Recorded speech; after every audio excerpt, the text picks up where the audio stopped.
Welcome to the Emotional Balance Sheet Podcast, your guide to help you manage life, money, and multiples.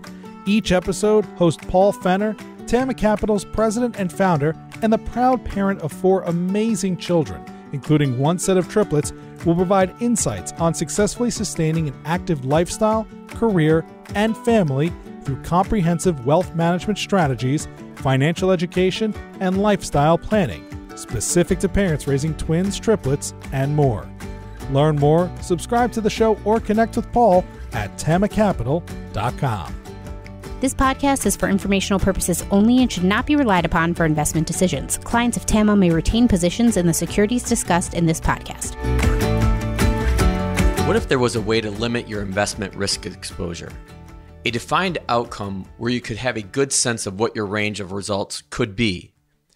Given the volatility in the stock market we have seen to begin 2022, I wanted to dedicate an episode to how I help families manage risk within our portfolio management process at TAMMA. The best way I knew how to do this was to have a conversation with Grant Copple of Innovator ETF.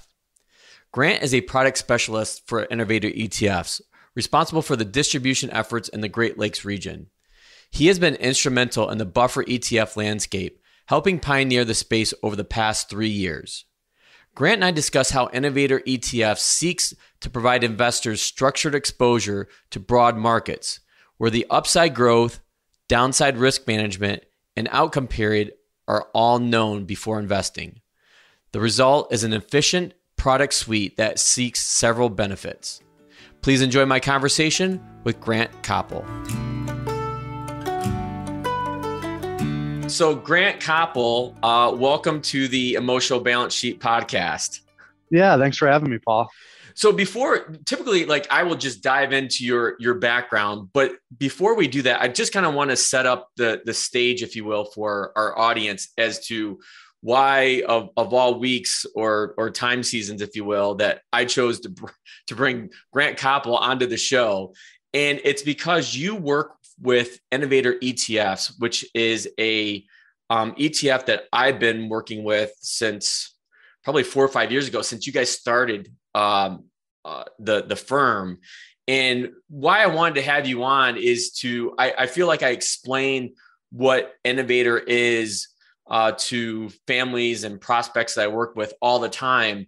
And I thought, especially given the volatility of the current stock market, that you would be a great person to have on to really explain what these ETFs are and how they're very different. And then we'll get to some of the details of why I include them as part of my portfolio and what I use them for. So I just wanted to set the audience up for that part of the discussion, because this is a little bit different interview than I typically do. We're going to be talking a little bit more technical than I typically do. So I think the audience, buckle up. You're in for a real treat with this conversation with Grant. So with that said, Grant, why don't you tell us about your background, how you got into the financial industry, and go from there. Sure. Well, thanks again, Paul, for having me. I've been looking forward to this. So, I graduated from college, and this is the first job I scored out of school. So I graduated in December of 2018. And I'm from the town, or close to the town that Innovator is in, we're based out of Wheaton, Illinois. So we're about 20 miles west of Chicago in a small suburb out here. But I graduated, and then I had to get licensed. So I took a few tests. And then once I got licensed to sell securities, I started working here in April of 2019. And Innovator at the time was a very different place. There was maybe 12 or 13 employees when I originally started. We had 12 of these buffered ETFs. And across the 12 products at the time, we had raised about 400 million in assets. So fast forward today, it's a very different looking company. When I started, we were working on top of a seafood restaurant right here in downtown Wheaton. Now we've expanded. We're almost at 40 employees, and we're continuing to grow and hire. We have over 80 of these buffered ETFs now, different flavors and variations of them. And actually, just last week, we crossed $7 billion across the lineup. So it's been a really fun and exciting place to be in a growing sector of the industry. But some background on Innovators, we're kind of a newer ETF issuer relative to some of the older State Street, Vanguard, bigger ETF issuers there are. We were founded back in 2017, but I guess the story kind of starts earlier than that with our two co-founders. They started PowerShares ETFs, which was in the early 2000s. So 2003, they founded PowerShares ETFs and really revolutionized the ETF business with PowerShares. They later actually sold it in 2006. So very shortly after they sold to Invesco. And then upon retirement, one of them was pitched just by his own personal financial advisor, an index annuity. And he really liked the product. He liked having a defined payoff profile that it offered. So what this product did. That was Bruce, right? It was Bruce and John are the founders. Actually, John, who's the other co-founder, was the one who was pitched the annuity. Okay. So those two guys started PowerShares ETFs, and now they're the two co-founders today of Innovator. But it was an insurance product. You buy it through the insurance company, and what it does is it was tied to the S&P 500, and you got some performance up to a cap, and then in turn you had a hedge in place. You had a buffer that was built in on the downside. And I don't know the exact payoff profiles that were being offered there, but there's a lockup period, so there's a lack of liquidity. You have to hold it for 3 years or 6 years, and he really liked the outcome that it was offering, but just thought, okay, obviously they knew ETFs well, and he knew the ETF business. Why isn't this being done in what really we believe is a more efficient vehicle that could offer a very similar payoff? So that's what they did. So they started Innovator in 2017. It took us about a year to get these products out the door. And then we launched the first buffered ETF, which really just replicated what we had seen for years in insurance products and annuities, or also through the banks with structured notes and structured products. We did something very similar, but offered it in an ETF in the summer of 2018. So then when I started January, it was 6-7 months after we had launched the first one. We didn't have much of them, and we were really just trying to get the story out to as many advisors, and financial professionals that we really could. Yeah, and that's so to go back, that's how I initially found Innovator and Bruce was on the Animal Spirits podcast. Back sometime in 2018 with Mike Backnick and Ben Carlson, who ironically Ben and I semi know each other. He lives here in the Grand Rapids area over on the west side of Michigan, and we have this connection of multiples. So most people know that I have triplets plus one. Ben actually has 1 plus twins. So okay, that's very funny. And I remember listening to that, and I was like, "That's really intriguing." And I'm not sure who the first person was I'd reached out to at Innovator, but I wanted to really get into the weeds of understanding, like, well, how do these things really work? Like, how are you able to set this buffer? And obviously, the one thing I did hear Bruce talk about in that first interview was like, there's no guarantees. This is, and we make no guarantees on this podcast. And I should say there'll be a disclosure in here, but I'll just say it now. Full disclosure, like all of my families that I work with from a portfolio management standpoint, which is over 60 now, I have some component of the Innovator ETFs in each of their portfolios.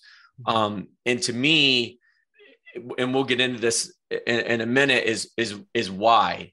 So, but I think the place to go next would be to kind of explain go into a little bit of detail about what this buffer is, like this cap and this floor. Yeah.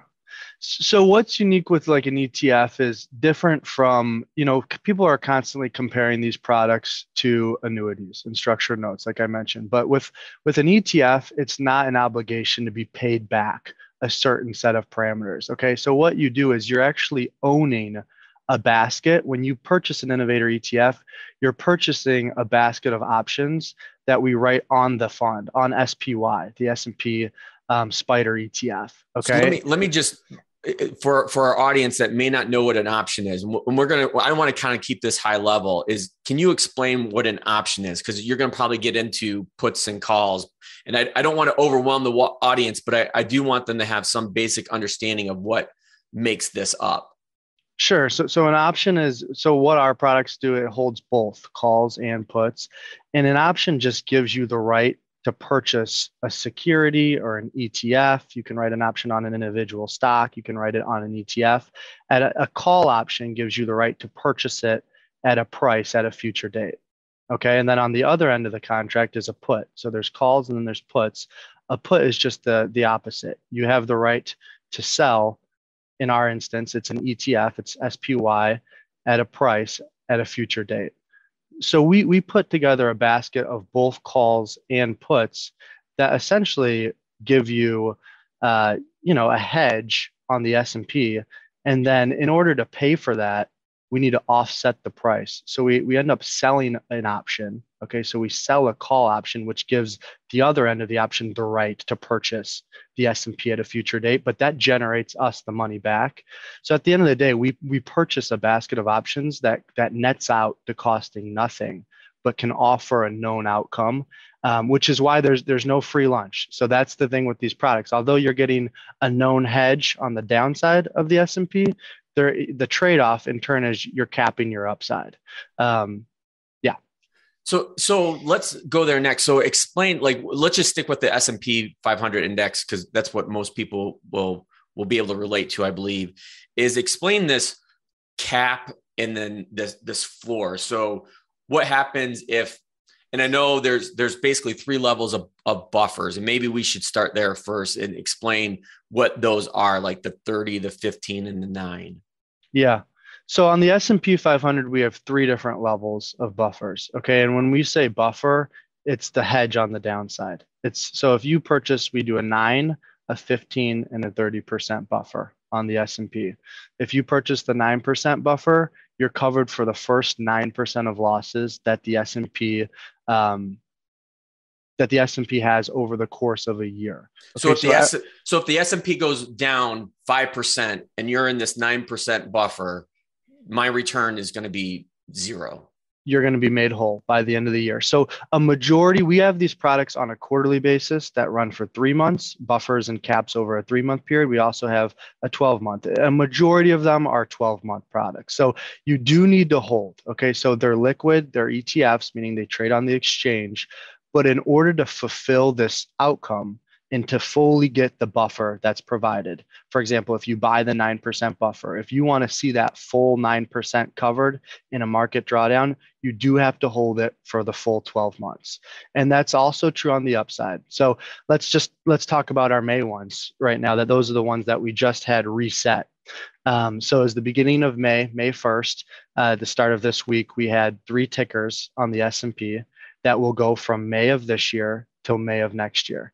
And for example, our 9% buffer will cover you for the first 9% that the S&P loses, meaning if, like you said, if the S&P drops 5, you lose nothing over the course of the year.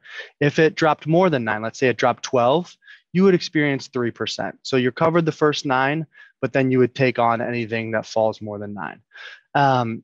On the upside, what this product offered was a 20% cap. It was actually a little over 20 and some change was the upside that you can get, meaning that if the S&P goes up 10, you make it all. You get all of it 1-to-1. But if it exceeds the cap over the course of the year, let's say that the S&P from May of this year to May of 2023 goes up 30%, well, you're going to be stuck at 20. That's what you're giving up in turn for the downside buffer. Yeah, and that's what you mean by there's no free lunch. So that's yep. So you have this cap on the upside, but then you have this floor up to a certain percentage, like in this case that we're talking about 9. But then you mentioned too that there's 3 different levels. There's a 9, there's a 15, and a 30. Yep.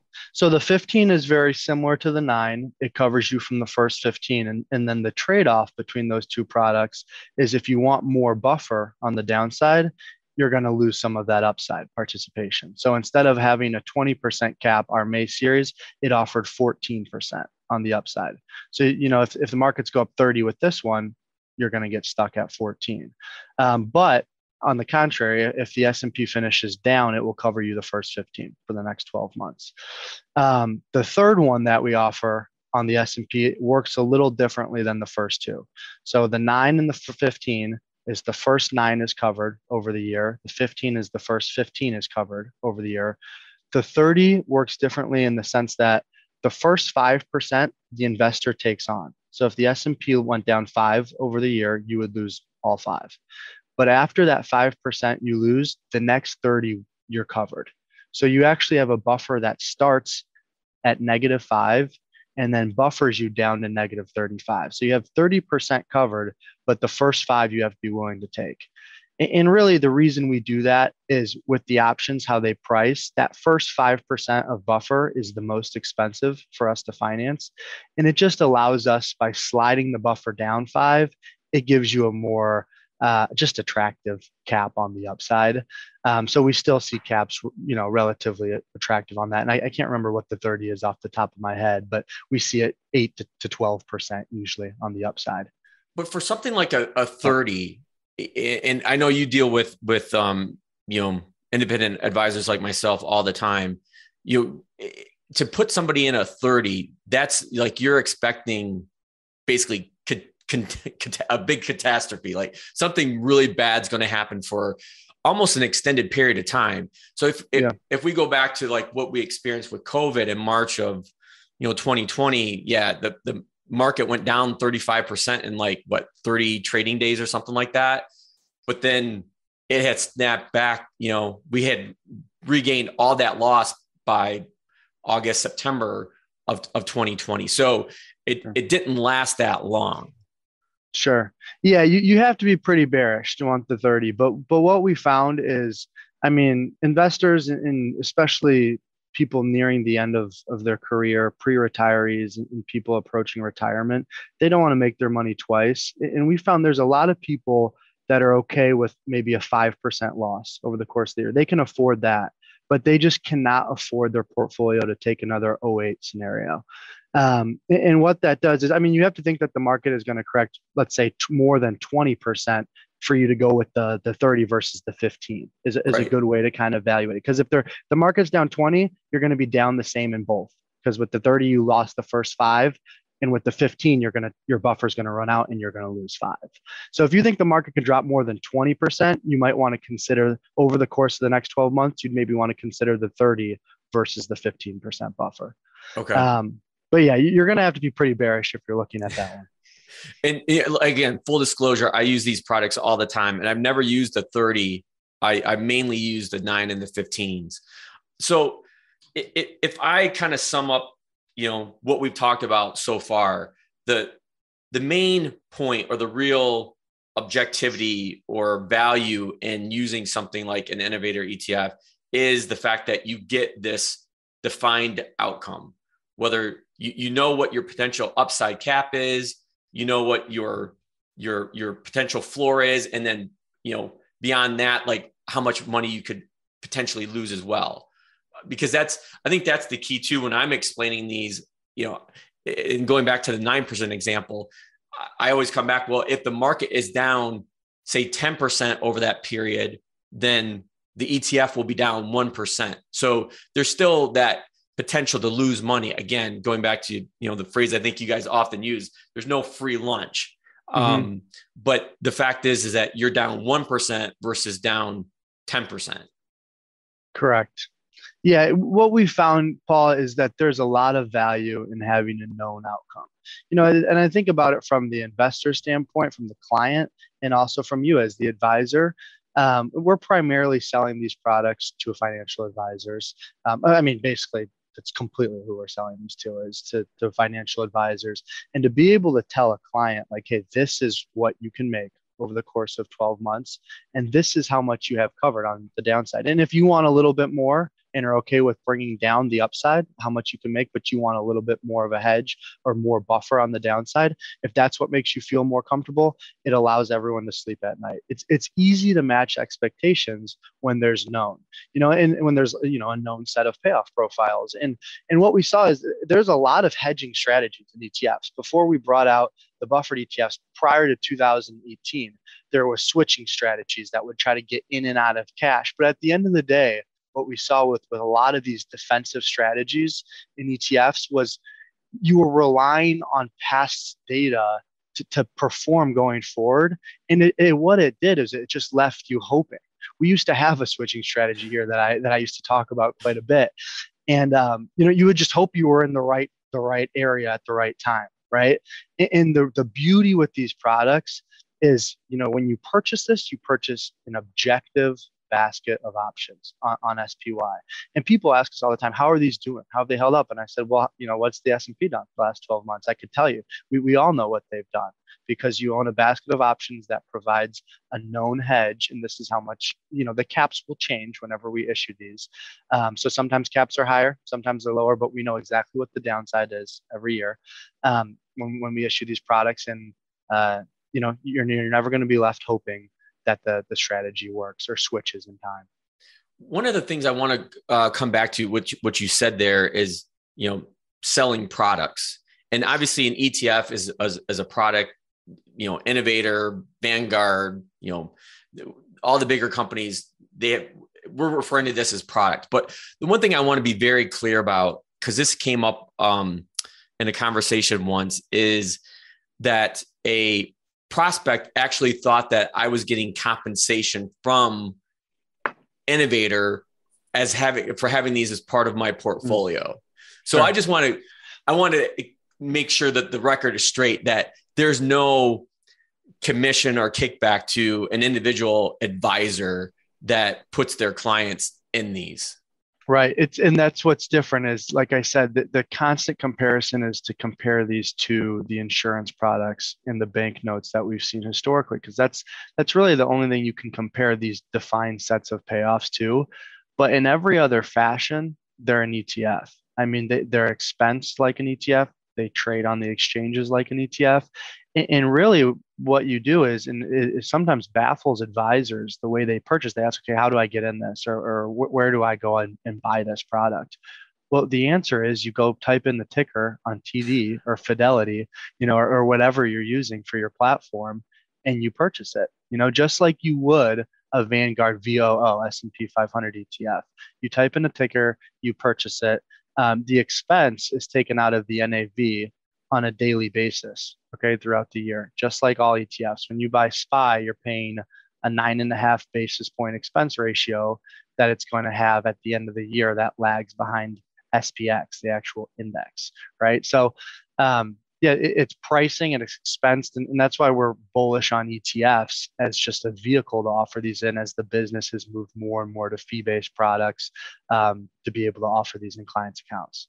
Yeah, because I'm very clear with all my families and people I talk to, is like, I do not sell investment products, if you will. I do not right. sell like an investment that like I get a kickback or some kind of commission on. I mean, and that's different with an annuity or life insurance, totally product. Totally. That with those are still structured in a way that, the advisor, if you will, is getting a commission on that. And so, I'm very upfront about any disclosures like that, but I want to make sure that I had this on the record, that there's no financial kickbacks to Paul Fenner or TAMMA Capital for using these type of products.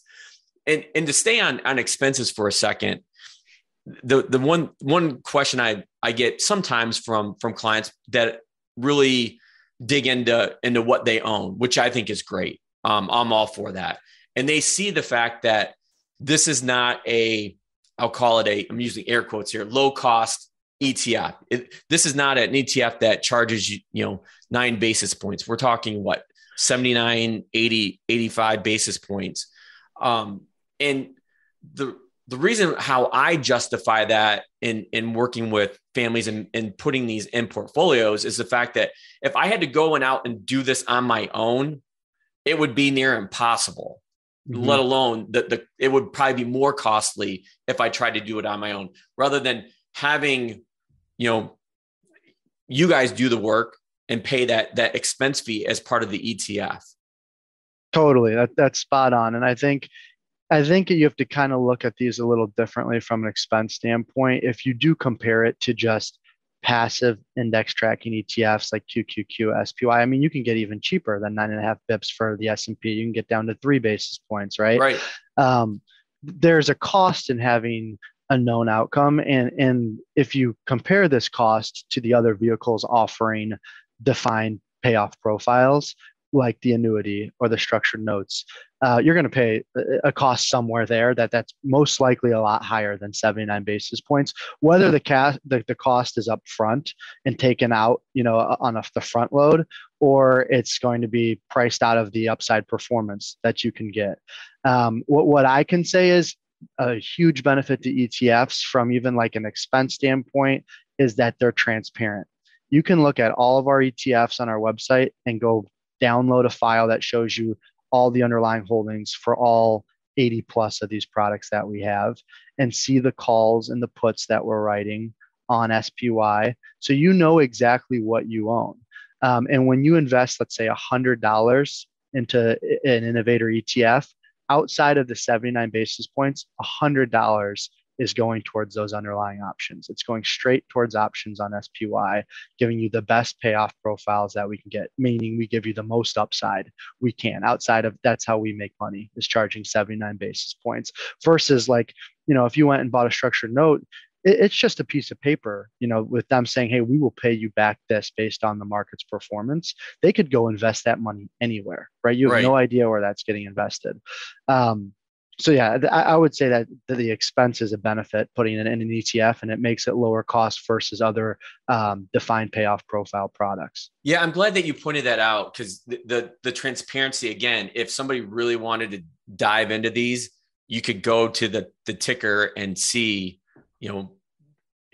all the puts and calls that make that up. So yep. And one thing I would add too is you're an owner of those options. So just like other ETFs, let's just look at like a sector tech ETF. If you were to go buy a technology ETF, you're an owner of those stocks. The ETF is just a wrapper as a means to trade the underlying securities, right? So if you bought a technology ETF that held Facebook and Google and Apple, you own those 3 stocks, right? You own a portion of them, whatever the percent allocation is underlying the ETF. With our products, it's no different. You own the underlying options. So you're not tied to Innovator. The credit isn't in line with Innovator's balance sheet.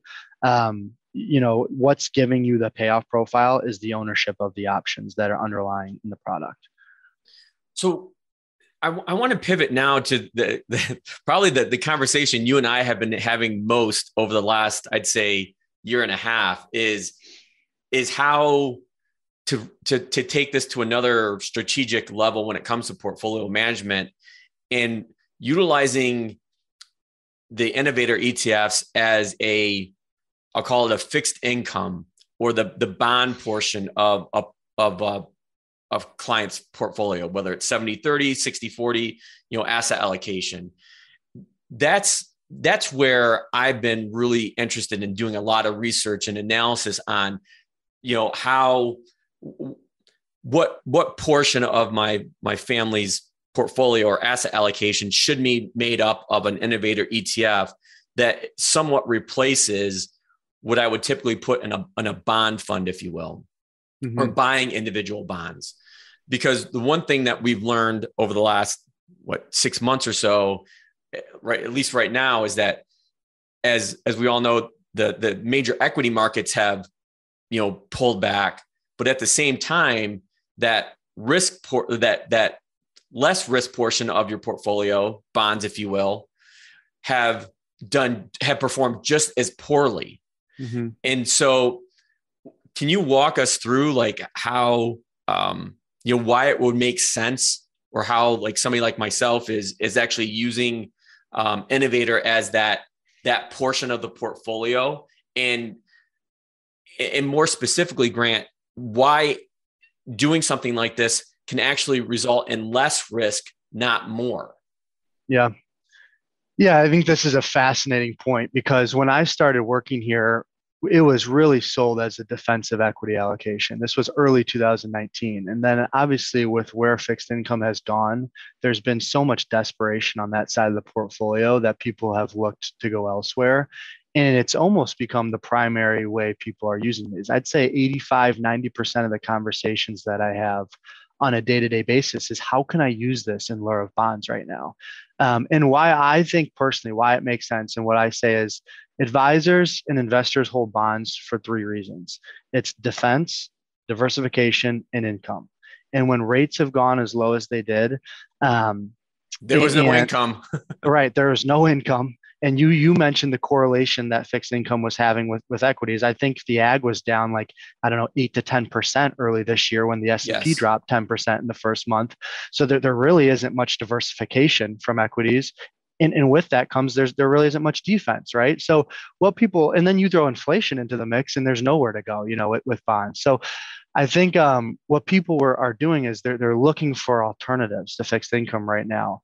And although these products, what I always tell advisors is there's going to be some form of correlation to equities because these products are trading, they're tracking equity an ETFs. Equity index. Yeah. Yep. And we have a couple that are tracking bond indexes, but at the end of the day, most of these are tied to equity ETFs is what these options are on. So if the market goes up, the funds will go up with the market. If the market goes down, so will the funds, but to a lot lesser of degree, right? So if bonds and stocks are moving the same way, why not take advantage of getting something that currently can get you 20% with our 9 or 14% with our 15% buffer? Those are the upside caps. That's going to be hard to kind of replace in fixed income right now. So we think equities are the place to be with inflation. If you're going to take the risk, you're taking it in bonds as well. And with rates where they're at, the risk reward is just not there. We're constantly talking about the unattractive risk reward profile that we're seeing right now in fixed income. And I think that's widely agreed upon in the advisor community. It's just where to go. So we've actually started tailoring some products to that as well. Our fastest growing product right now is BALT is the ticker, and it stands for bond alternative. And what this does, it's the most conservative buffered ETF that we offer. And every quarter, what it does is it buffers you from the first 20% of losses. And it's tied to SPY, but instead of being an annual outcome, it's 3 months. And there's no first 5 like there is with the 30. So the first 20 is covered every quarter. And just for example, like when the ag was down 8, I don't remember to the exact percent it was down this first quarter. Let me interrupt you for just because some audience members may not know like what ag is. Sure. The ag is just an ETF that tracks core bonds. Essentially, it's the iShares Core Bond Aggregate ETF, okay. And it's a good, I guess, just benchmark for where core bonds are trading. So when the S&P when volatility struck at the beginning of this year, the S&P dropped roughly 10% in the first month, and I think the ag went down 8 to 10%. Our 20% quarterly buffer, the most it traded down in the middle of its outcome period was 1.4%. So it's been a lot less volatile, although it's tied to equities. And what I always remind advisors is our products, they have a hedge in place. They're going to come back up and realize their buffer by the end of their year or their 3 months, regardless of how long the outcome is. But you do need equities to go up to make money because otherwise you're just going to have a hedge in place. So it's important to note that. But just with how bearish people are on bonds, they've been willing to take maybe a traditional 60-40 portfolio. And it might not be moving all your fixed income into equities, but moving a 60-40 to 60-20-20. And really now your 80% is invested in equities, but 20% of that is into a buffered ETF. So you have a hedged equity allocation. Yeah. And so let me make a point on that. And I want to go back to correlations, but that's kind of the genesis behind when I'm structuring a 70-30 portfolio, if you will, that 30% that's in fixed income per se, I've got maybe 10% of it in a, money market account, not yielding a whole lot, but it's that order of safety that I'm looking for.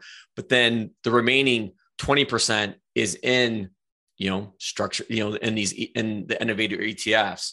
Because the one thing that that I find interesting when it comes to the fixed income side of the asset allocation equation is that you look at what happened in just this year, you look at what happened in 2020 between the correlation between bonds and equities. You go back to the great, recession in 08, 09, when crap really hits the fan, all correlations go to one. And the only thing that's safe is cash.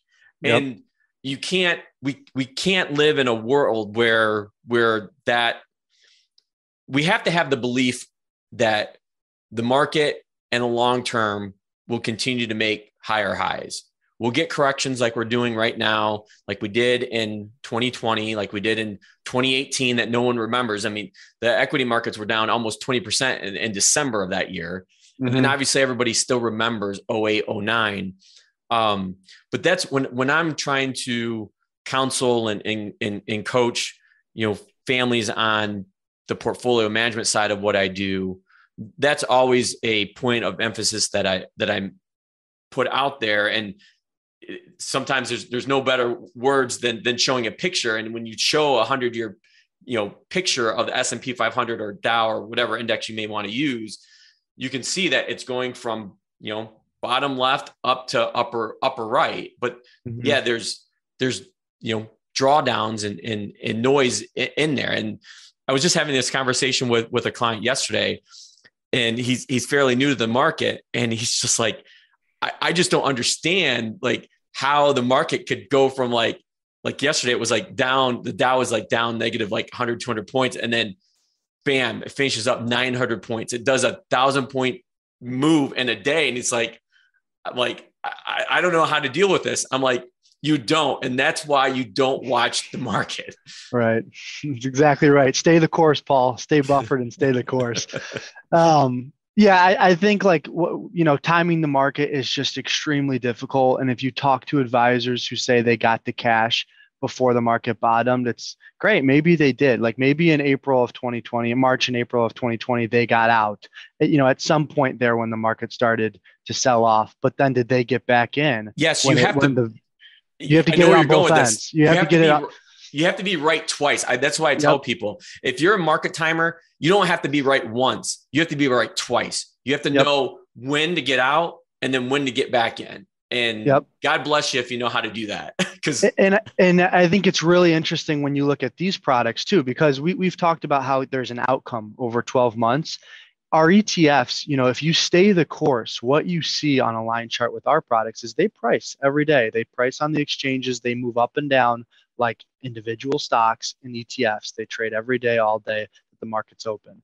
And if the market goes up, like I said, they'll price up, they'll price down with the market, but they'll basically just do it with less volatility. Yeah. And if you look at this, the April 2019 to April of 2020 line chart with our April products, we had products that ran from the 12-month period from April of 2019 to 2020. You have that spit of volatility there right at the end, and the market goes up, up, up all the way till, basically towards the middle of March, and then it starts to pull back. And what you find is a whole lot of movement. And over the course of the year, over that 12-month period, the S&P was down a little over 8%. Well, you're fully buffered in the 9, you're fully buffered in the 15. Our 30 lost the first 5, But what you saw was you went up with the market. You also went down with the market. Like our 15% buffer was about half the volatility, but you stayed the course and then you had a buffer in place. And I think you're spot on, Paul. Like timing the market is extremely difficult. And what these products allow you to do is to stay invested, knowing you have a hedge, and also do it with a lot less volatility. Yeah. And I think as we kind of wrap up our conversation, I think this is probably one of the best places to end it, is that it does not mean that the ETF in price doesn't go up and down as you own it over your time period. But what it does mean is that we should see significantly less volatility over that time period than being directly invested in the market. That's exactly right. Yep.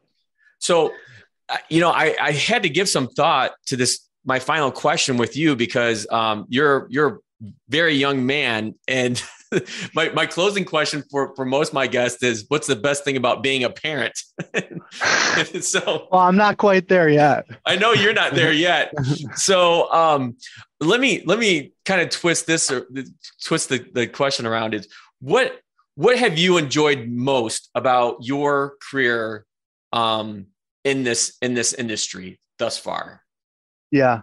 Well, Innovator's a special place. It's really unique, and I got very fortunate and lucky to join at the right time. But it's really just been an absolute blessing to get to work alongside the people I get to. We're led by two fantastic owners, these guys who've done this before, who are very, very educated in the ETF space.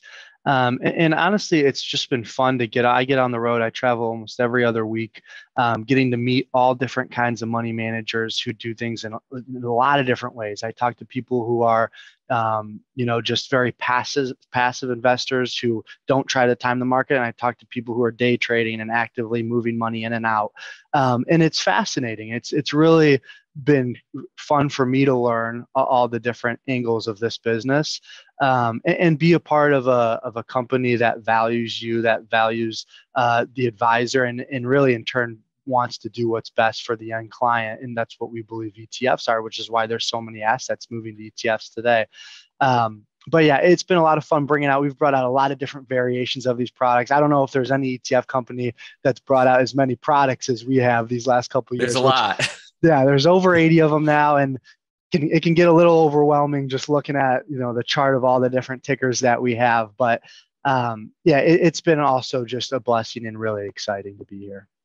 Well, Grant, I can't thank you enough for being on the Emotional Balance Sheet podcast and really doing a thorough deep dive into what I believe is one of the most critical aspects of the portfolio management job that I have with the over 60 families that I work with. So hopefully people got a lot of good knowledge out of this and a better understanding of how this works and then how it works within their portfolio. So I can't thank you enough.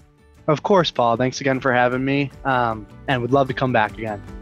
Thank you for listening to this episode of the Emotional Balance Sheet Podcast. Please visit TAMMAcapital.com to subscribe to this podcast or to connect with certified financial planner and registered investment advisor Paul Fenner of TAMMA Capital. And please join us again next time on the Emotional Balance Sheet Podcast.